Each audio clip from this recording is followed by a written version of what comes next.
Hello and welcome to a brand new episode and season of the Hormonal Mama podcast.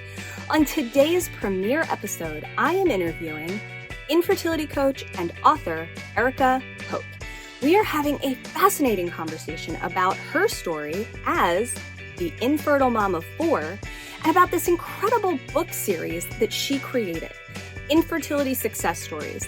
It is a beautiful series detailing so many women's stories with infertility and the success that they eventually had. All kinds of different stories, all kinds of different success.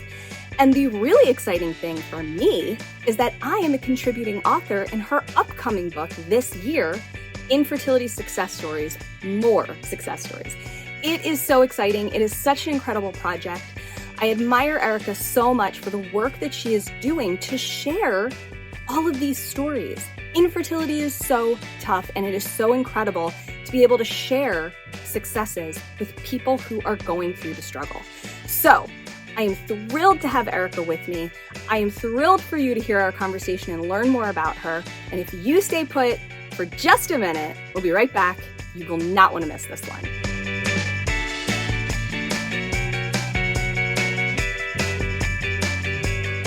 Hi, Erica. Welcome to the show. I'm so excited to have you here with me today. Welcome.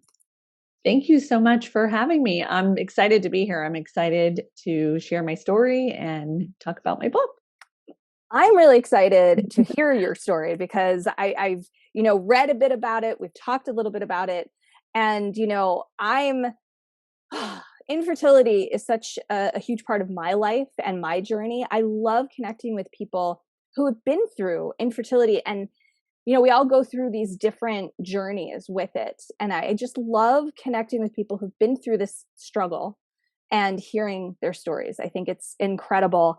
So I'm really excited to talk to you about it, but I'm also super excited to hear about your books because these books, I think, are incredible. Your upcoming books, your published book, I'm psyched to jump into that too. So I think that we should start I think we should start by talking a bit about your infertility journey because you had quite a journey to share. And I don't know, I'd love to hear about it. So tell me a little bit about it.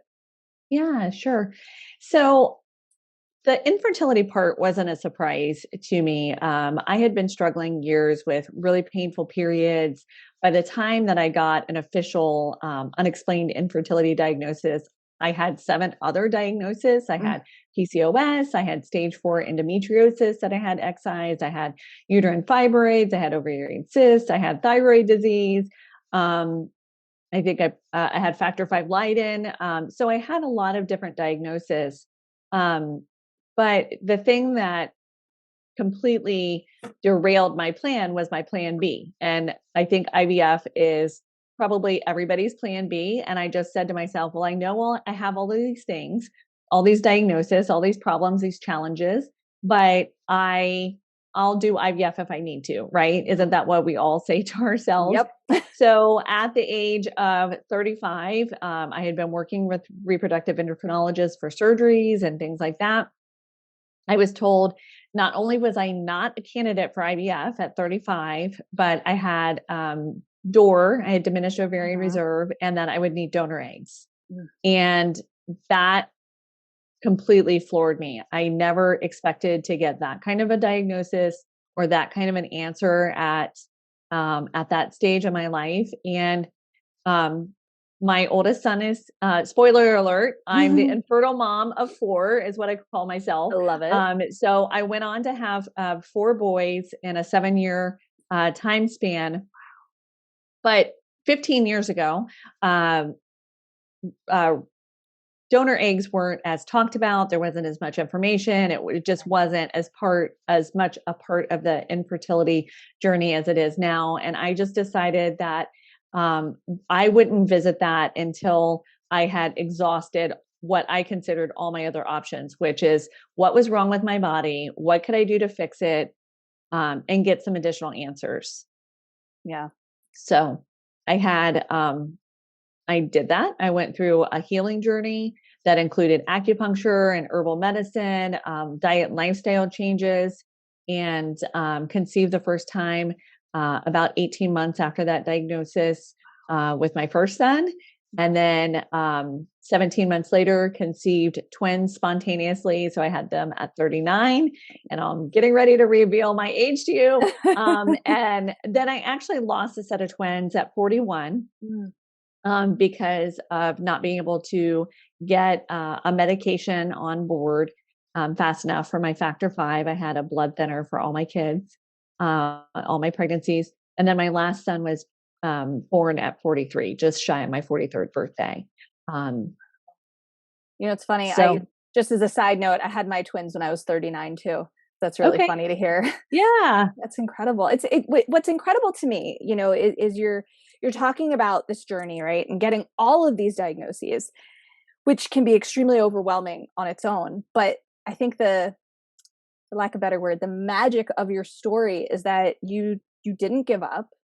And you said, okay, I'm going to change some things about how I'm living my life. I'm going to, do these things and we'll see what happens, really. And here you go with 4 beautiful children. That's magic right there. I mean, again, that's like my favorite word. I use that word a lot lately, but I think in a way it is, I think that's pretty incredible that you went through all of that and you said, okay. I think you made a really good point too, when you talked about how donor eggs, donor sperm, donor embryos, these things, even in the past few years, have just blown up as such a, such a huge part now of, fertility treatments and going through this journey when it didn't used to be. And I think it's pretty incredible, for so many people who want the opportunity to be parents and for whatever reason are struggling so much. But I think it's so interesting that, just again, as a side note, that at 35, they told you that you weren't a candidate for IVF. Right. That blows my mind. I went through IVF. My twins were not a result of IVF. IVF was a massive failure for me, but I was 38 when I went through IVF. And I don't know if they've changed the rules or if it was the place that you went, but it so often blows my mind when our age is brought into the equation. And some of it I understand, but there's so much of it that blows my mind and makes me feel like, what? Yes. You're 55. Yeah, maybe your eggs aren't going to be so good. Right. But and they're, DOR, like you mentioned, diminished ovarian reserve, that's a very real thing. Absolutely. Right. But it frustrates me is I think what I'm getting at. When at 35, they turn you down. That's right. Tough. That's tough to hear as an outsider. So going through that must have been really, really frustrating. I mean, can't think of a better word. I'm pretty sure there are a lot of better words than that.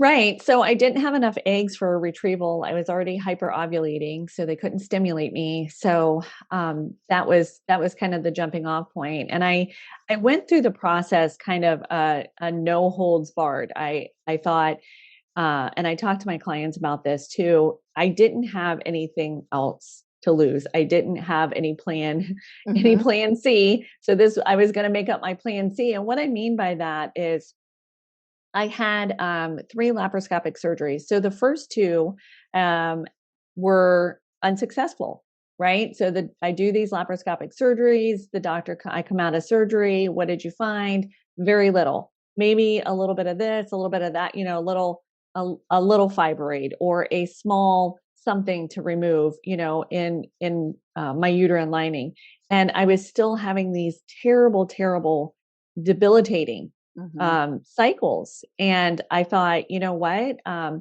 lot of people are afraid to continue to do surgeries and kind of progress that, but for fear of scar tissue. And I was afraid of that too. And I thought, you know what?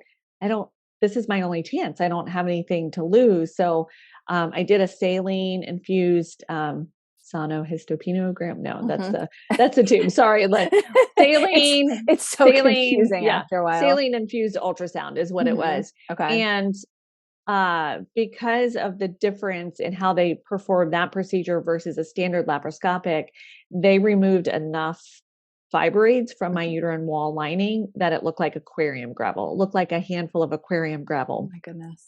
So I encourage people that are at a point of, dare I say, hopelessness. And this is why I share my story, because so many people walk out of that doctor's office, they get that diagnosis, and they think, that's it. I have no other options. There's nothing else that I can do. The doctor just said that he can't help me, so I can't get pregnant. And that's simply not true. So I've never met a client yet that has had all the testing. People come to me all the time and say, I've had all the tests. There's no more tests that I can have. I'm like, I doubt it. So there's always an overlooked test. Right. And some even basic tests, the medical professionals are not doing basic hormone panels and things like that. And so that's why I do what I do as a fertility coach. Is I want people to know that there's likely always a next step to keep moving forward and providing you answers on your infertility journey. I think that's fantastic. And I think it's really important because I remember, I remember that first appointment. I remember every other appointment. And I remember that feeling of like, oh, okay, now what? Is there another step? What do we do?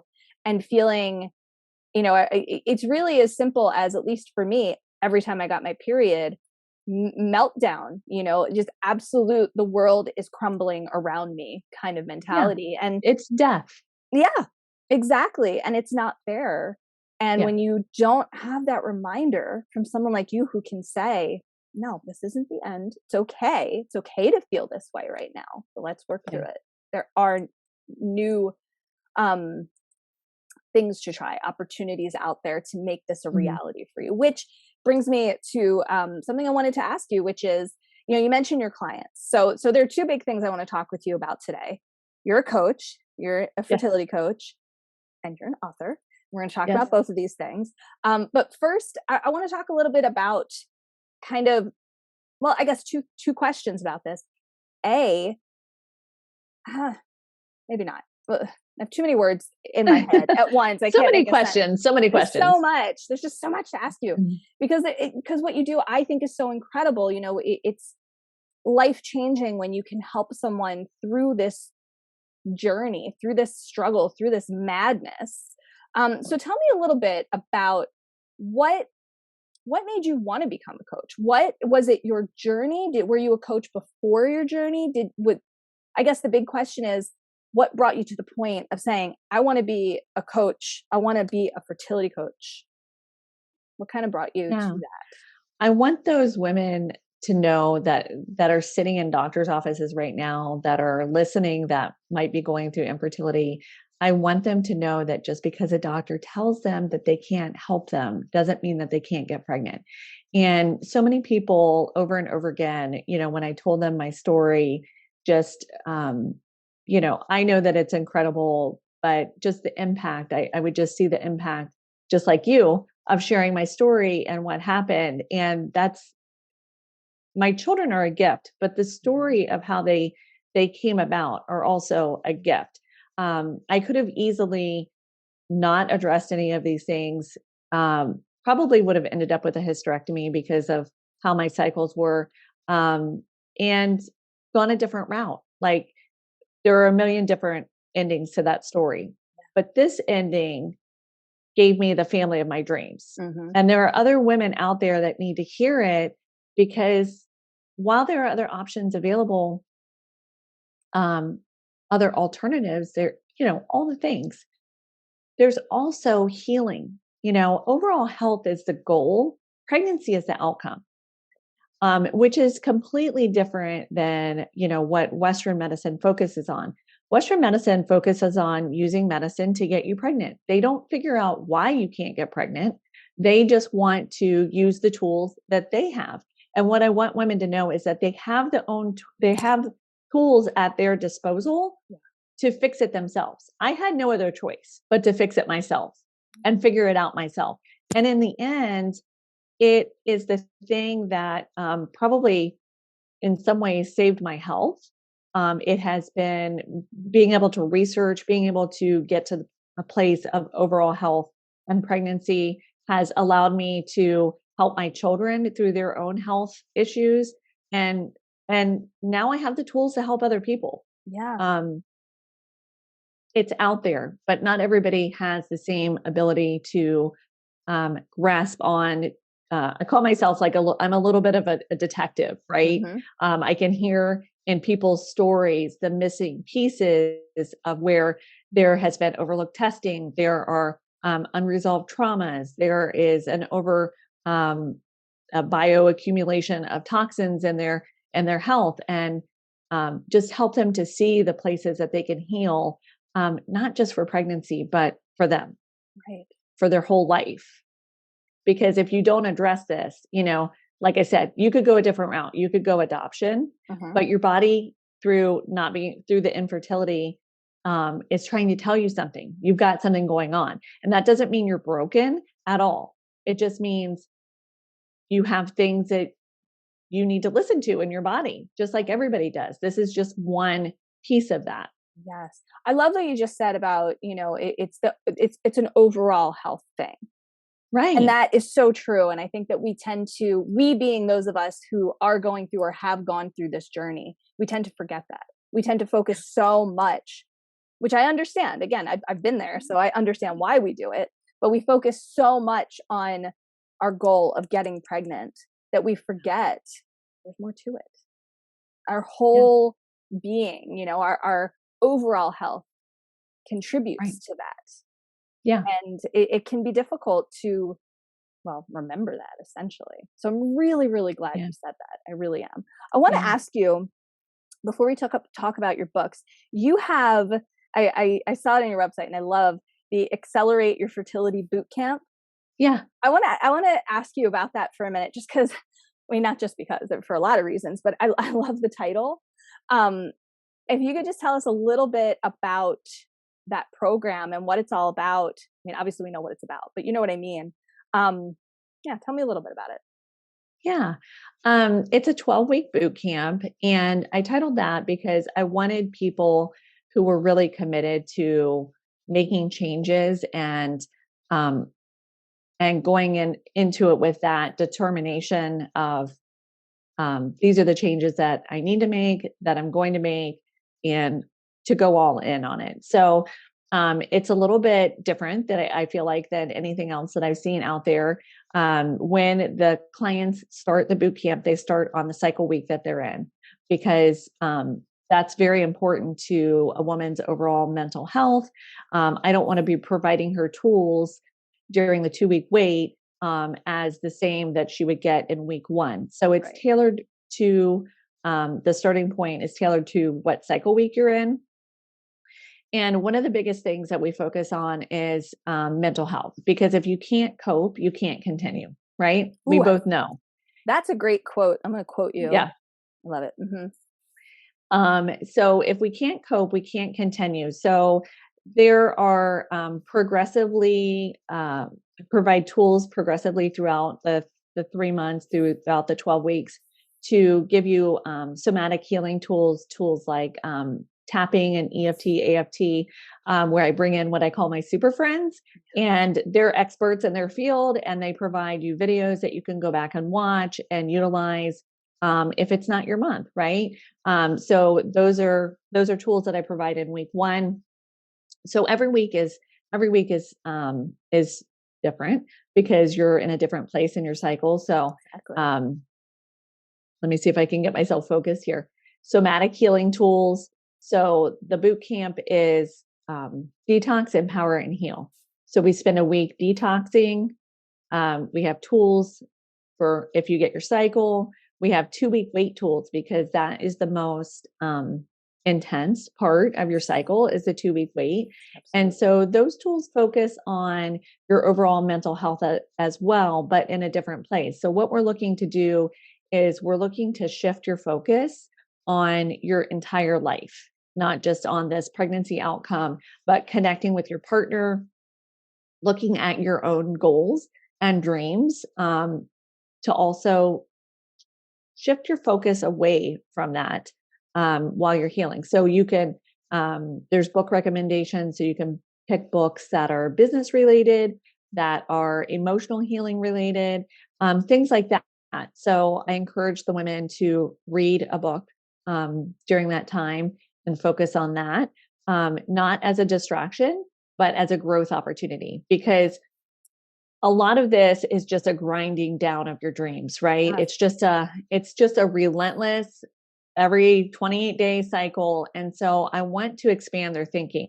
And the reason that I'm doing all of these things, expanding their thinking, connecting with their partner, all of these things raise your vibrational frequency. And when you raise your vibrational frequency in your body, in case you've never heard this before, it sounds very woo-woo, maybe to you, but it's measurable, right? So we all have a measurable frequency of our body. Everything does. You can go and Google that. And so I'm shifting their focus. So instead of a downward spiral that we all want to do, right? Oh my gosh, when am I going to get, like, is my period going to come? When can I test? That hyper focus. I want them to focus on growth mindset and moving towards healthier, again, overall health. So that's the boot camp. No exercise required, but we go through your cycle. And every month there are additional tools. I bring in other specialists like chiropractic care that is focused on fertility.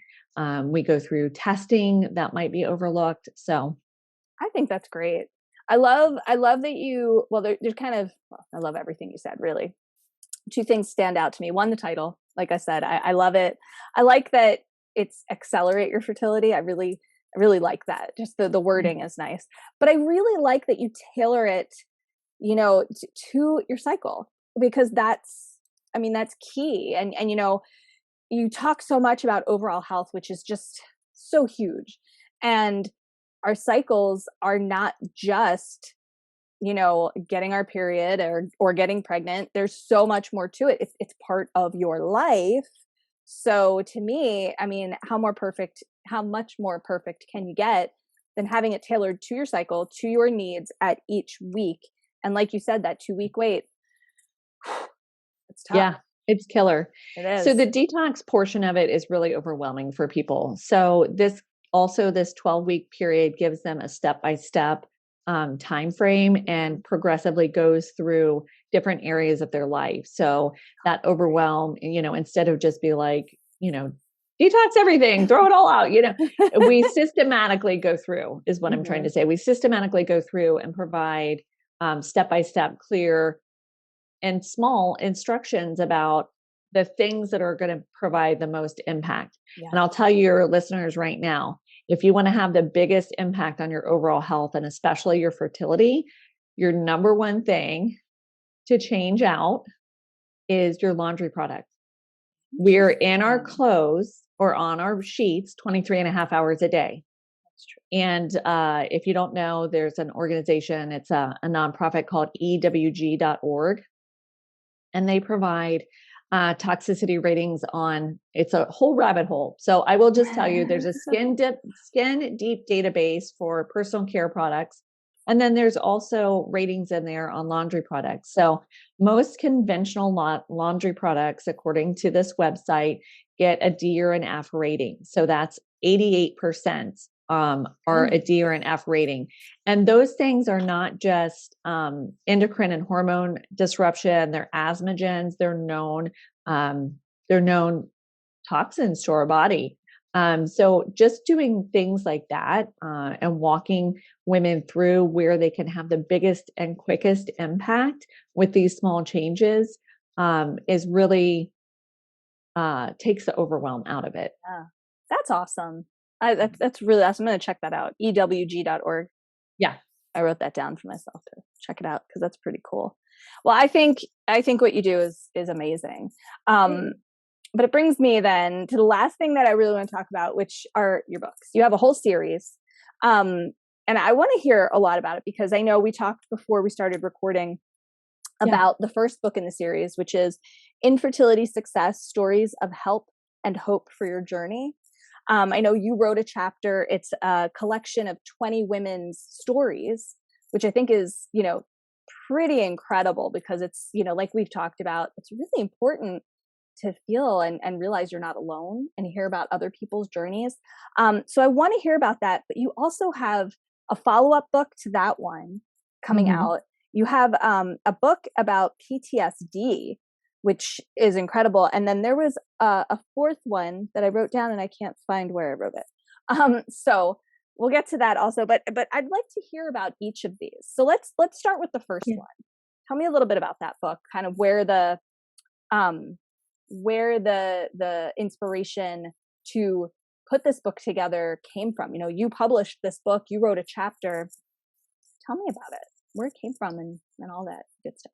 Yeah. So the women in the book, the other authors, we all said that if we only helped one woman by sharing our story, it would have been worth all the effort, all the editing, all the putting together of the book. We really want people not to feel alone during their journey. And so this collection of stories is from a variety of different circumstances. Some of it is reproductive medicine based, some of it's natural based, like myself, some of it is donor eggs, just the whole spectrum. There's some male factor infertility in there too. So we didn't want anybody to feel alone. We wanted to share our story, and we wanted the reader to have a very personalized experience. So each of the chapters includes, I call it it's a cautionary tale and a workbook too.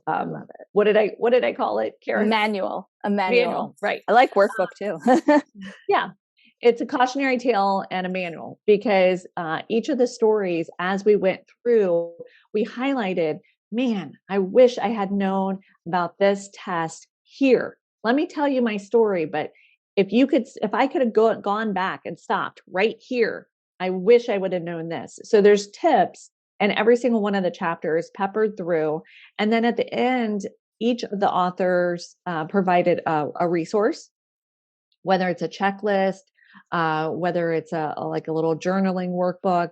There's all kinds of tools available via QR code at the end of each chapter. And just to be able to reach out to the authors and connect with them and say, hey, like I read your story, thank you so much, or tell me more about it, or whatever your need is, we're available to the reader. And that was very important to each of us. So it was an incredibly humbling process, and we got to know each other really well.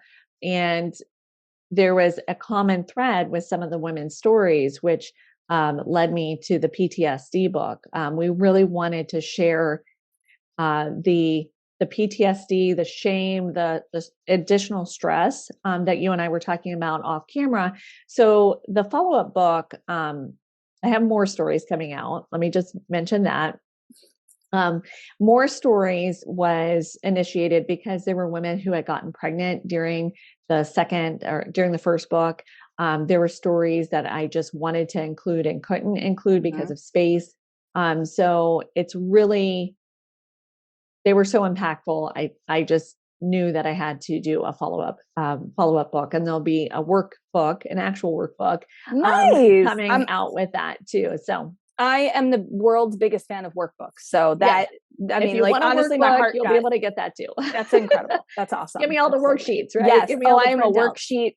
I have a problem. I love worksheets and workbooks. Yeah. I think that is so cool. That's so exciting and awesome. I love it. So during the process of making this first book, women would say things just about their journey, their relationships with their spouses, but there is a PTSD component to going through infertility and then having a child. And people overlook it. When you go through infertility and you get pregnant, it's as if a fairy godmother has waved a magic wand over you, and all the trauma of the losses, the failed IVFs, the miscarriages, the months that you didn't get pregnant is supposed to just go away. And that doesn't happen. Nope. A lot of women going through infertility are also type A personalities. And so here we get this little baby that are like our joy, everything. And it's so intense. We feel like we can't have a full range of emotion. Motherhood is kind of like that anyway, right? We put a lot of pressure on ourselves. There's a lot of expectations, but it's a denial of being able to have a full range of emotion because we went through infertility. Well, I can't complain that my baby's not sleeping because I have been praying and begging and pleading, with God, the universe, whatever you want to say, for this child. So how dare I have the full range of emotion of exhaustion or overwhelm or being touched out or any of those things that mothers go through? There's that added layer because of the infertility journey, and nobody sees it, and it's not recognized, and women are living in shame. And it's so much more intense. I truly believe it's so much more intense. So that's amazing. I think, I don't know. I don't know what I'm trying to say. I'm a little overwhelmed with thoughts because you make such good points and you're so right about everything you're saying. And to me, just personally, it's so nice to talk to someone who gets that. We were talking about that before we started recording. And that's something, gosh, when I was finally pregnant, so many people would say to me, "You're past it now." And I'd be like, "I can't breathe." And they'd be like, "Why not?" And I'd be like, "I'm so nervous. I'm so anxious," because all you can think about is everything you've gone through up to that point. Right. When I was first pregnant with my twins, they had a triplet sibling. And those first 9 weeks, I couldn't breathe every day because I was like, "Are you still there? Are you still there? Are you still there?" Because I didn't know, there was a lot of, you might lose one or two or all three of the babies. And we lost one of them. And from that moment on, it was, "Okay, are you both still in there? Can I feel you? Not yet. How about today? Okay, what's going on now? Oh, I don't, oh my gosh, I already went through so much." And it's, gosh, even thinking about it right now, I'm like sweating thinking about what that was like. And, pregnancy, yes, it's always difficult. There's always stress. There's always, yes, I know plenty of people who had stress-free pregnancies and, I don't want to talk to them. Joking, of course, but you get the point. But yeah, this whole infertility nonsense, as I like to call it, really affects not just your pregnancy, when you give birth, gosh, I still think about it every day. Think about what a miracle they are, they being my children, and how it's completely never really leaves you, unfortunately. And it's tough for people who have not gone through this to understand that, because their best intentions, at least in my experience, is always to say, "But you have your kids now. You can forget about all that." And it's like, no, you really can't. It happened. It was real. Right. So, and that's definitely the PTSD component, right? We don't want to walk around feeling this way. We don't want to walk around with this anxiety, but it's every stage of the process. When you're going through the pregnancy, you're terrified that the babies are going to die. You're go through delivery, you're terrified that they're going to die. They're here. Now it's that helicopter parenting. It's that anxiety. Oh my gosh, are they still breathing? And it's really, really intense. And it was clear that the authors also went through a similar story. And again, it's that added layer. Like, a lot of women have those kind of feelings, but the added responsibility, the added emotional impact of kind of going to battle to get these children in our lives, to have them born, just intensifies that. So we found it was very common, and really wanted to, again, shed light so people don't feel like they're alone. And there's so much shame too, right? Like the normal feelings of motherhood of, oh my gosh, I love this baby, and if somebody doesn't take this baby for a minute, I'm lose my mind. I'm gonna go crazy. Yes. Intensified, because you're horrified as a mom, period. But as an infertile mom, you just feel like you have to suck every minute of essence out of all of it, because you waited for it so long. Gosh, it's so interesting to hear you say that. So interesting for so many reasons. And I think I just made a connection in my own head. My children, no one has ever babysat them other than my mom, and my husband and my children. I lived with my parents for the first 3 years of their lives. We only moved Yeah. out of their house a few months ago for many reasons.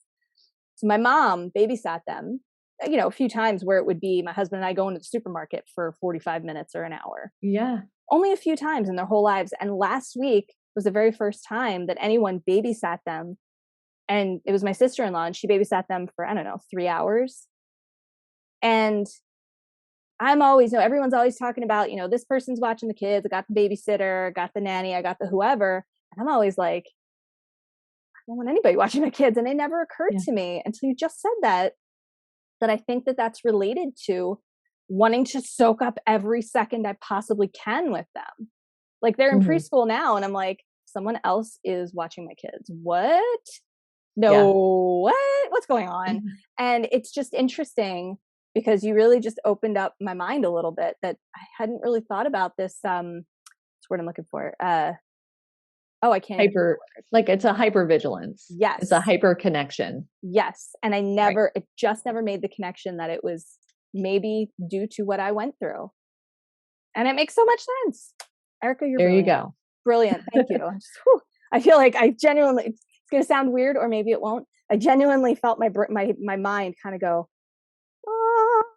whoa, wait a minute, and that happens. That's just, I don't know, that's pretty incredible. Okay. One last question about your books, and then I'm going to switch gears for a minute. Sure. How can people get their hands on these incredible stories? Yeah. So, Infertility Success Stories of Help and Hope is available on Amazon and on where books are sold. So Target or Barnes and Noble, they're available at all the places. The Kindle, it's available for your Kindle as well. Awesome. And so, and then I have a few spots still available for more stories. So that application is at the top of my website, where you can just click and let me know what story you're interested in. It's a short application. It is a author sponsored book. So everybody contributes to the publishing of the book. And then of course, it's Infertility Success to Total Mess, about the PTSD fallout after infertility. And I'm accepting applications for that. And the fourth book that you were struggling to find the title for was Infertility Success, Look What God Did. And that was, again, born out of this book here, of people's walks of faith, where I really wanted to give an opportunity, again, not feeling alone through their struggle of being faithful and questioning if they were being punished, if they had done something wrong, what that faith walk looked like, what it looks like now on the other side, and just normalizing the questioning, right? Normalizing the struggle with faith that people who go through infertility go through. Yes. I'm sorry. I don't mean to be so intense, but yes, I talk about that all the time because there is a huge struggle with faith, whatever that is. Right. Oh, because I feel like that's just not addressed enough. Right. That's incredible. And, there's a lot of platitudes that are given to women going through infertility, in God's time, and, it'll happen when it happens, and relax. And all of those are true and hurtful to be said. And it doesn't negate the feelings of the person that's experiencing them. Agreed. 100%. Yeah. So let's switch gears for a minute. I have a couple of fun questions that I like to ask all of my guests. I know I sent them to you, so I know that you were a little unsure. So let's start with for some people, it's the easier one. Well, I think for most people, this one's a little easier. And it is, who are 3 people who have had the most influence or inspiration in your life? Now, they don't have to be people you know. I don't know if I prefaced that, but who are those 3 people, would you say? Yeah. So I would definitely say this might be, I don't know, I always think that it's a funny one, but Oprah Winfrey, when I was a kid, was still on television. Mm-hmm. And I remember watching her show like every day after school. And I was in an environment that was not a great situation. I went through years of abuse. And when she started talking about her sexual abuse and that she had lived, what she had lived through and things like that, it really just gave me an anchor point that this person was able to move forward with their life, be successful, be healed. Yeah. It was everything to me at the time because I was experiencing sexual abuse. And so I've always like envisioned that maybe I would someday meet Oprah and be able to tell her, what an impact that she had Amazing. on my life as a young girl sitting on the other side of that TV, just knowing that I could be okay. I mean, how powerful is that? And Oprah, I mean, a lot of I'm sure people. I'm not the only one. I'm sure Oh I'm yeah, not the no. only one. Yeah. No, and I know, and I understand why. I mean, she is just Yeah. such an incredible human being. Yes. And but I think how powerful to feel I'm not alone. Right. I'm not And alone. it's kind of what we were talking about with our books. It's just like dawned on me, it wasn't, it wasn't talked about like it is now. Right. People don't understand. It wasn't talked about. And she was one of the first people that was shining a light on this. Yes. And so not to feel alone. Yes. Yeah, That's I just made a incredible. connection, Kira. So I just yeah, love that. I mean, she made me I not just feel alone. I hear her name, I see her, I hear her voice, and I'm like, there she is. Like she's just such an incredible person in this world. So okay, that's awesome. I love it. I love it. Okay, so that's number one. So my older sister, closest to me, probably had the second most impact on my life. I am the youngest. Me too.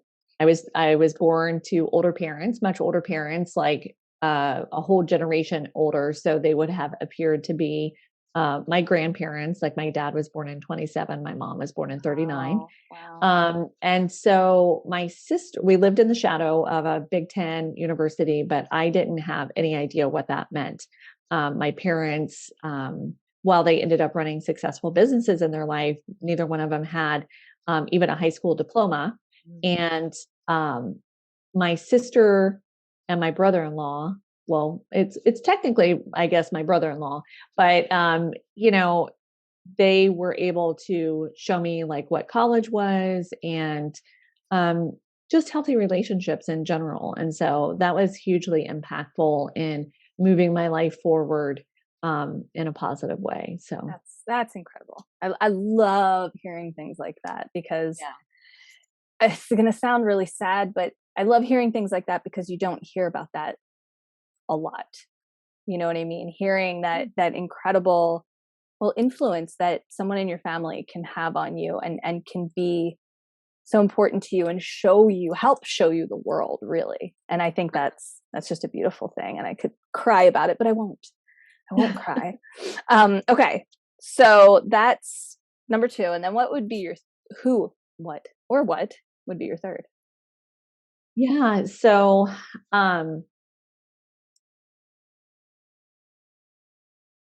I don't know how to identify this well.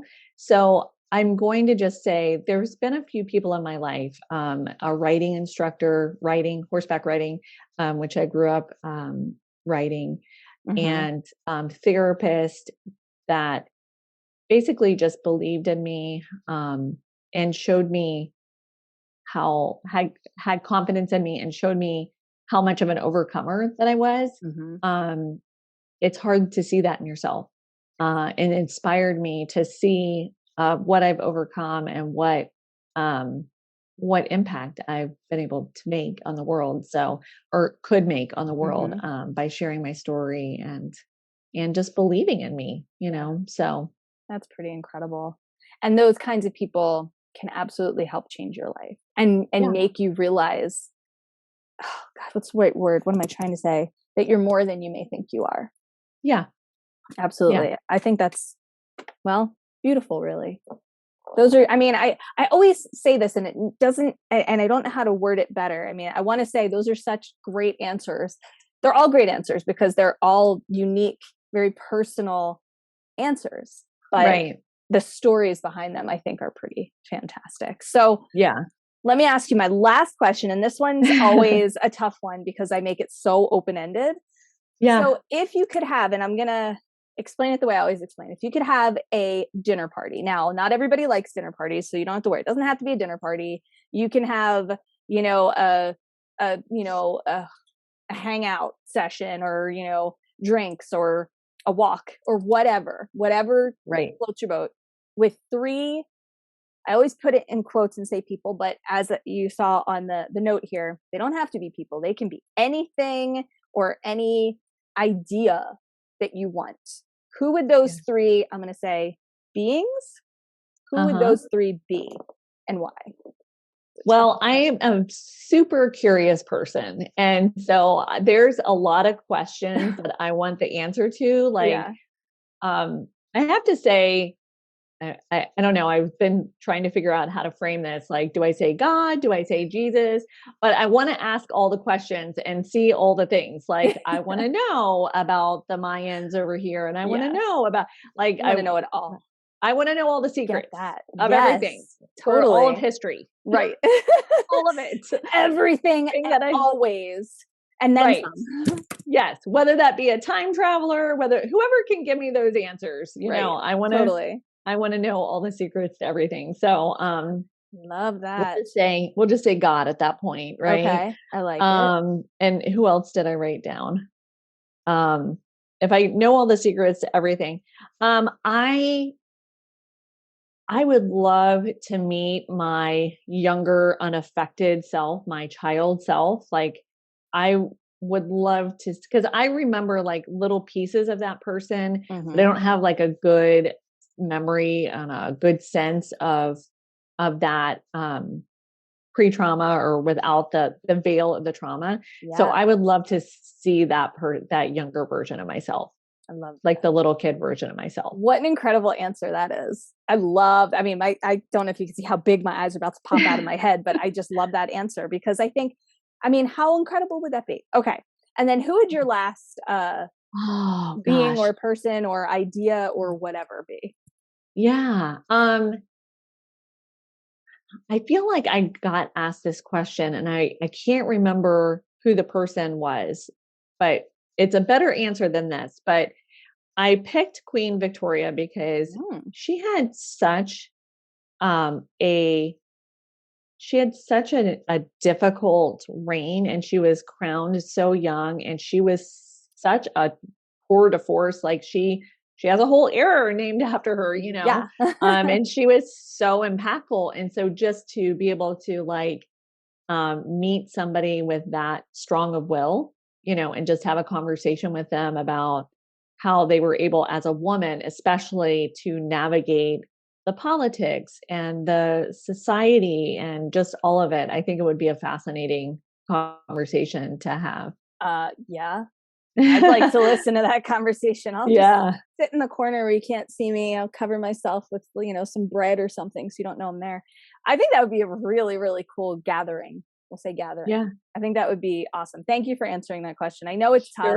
Every time I ask people, I'm like, man, do people think I hate them? Because that's a hard question to answer. But I think it's really fun to get super introspective and kind of, in a way, it makes you kind of learn more about yourself, even just thinking about that question. And I like making people think about themselves. I don't know why. Yes.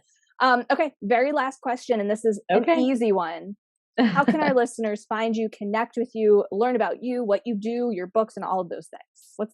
What are the best places or place to do that? Yeah, the best place is probably on my website. And that's just my first and last name. It's Erica with a C. And it's Hoke, like hope. I keep saying that I would love to change my last name to Hope, but it's so cool. HOKE, and ericahoke.com, or on Instagram at Infertile Mom of 4. I like that so much. And I do have a free Facebook group that is in support of, resources and support interviews and things like that. And that's Infertility Empowered. Ooh, I like that. Infertility Empowered. We need to hear the word empowered more in our circle, I think. Yeah. Erica, I just want to take a second and thank you so much for this interview. You and everything you do is incredible. I can't wait to check out your book because, I just think you shed so much light on, everything surrounding infertility, but I'm particularly excited really that you are putting out this book focusing on PTSD as it relates to infertility, because it's very real. And, as you know, we're often made to think it's not. So I think that's incredible. So anyway, thank you so much for taking the time out of your very busy schedule to talk with me and tell me about all this incredible stuff. I appreciate it. Absolutely. Thanks for the opportunity.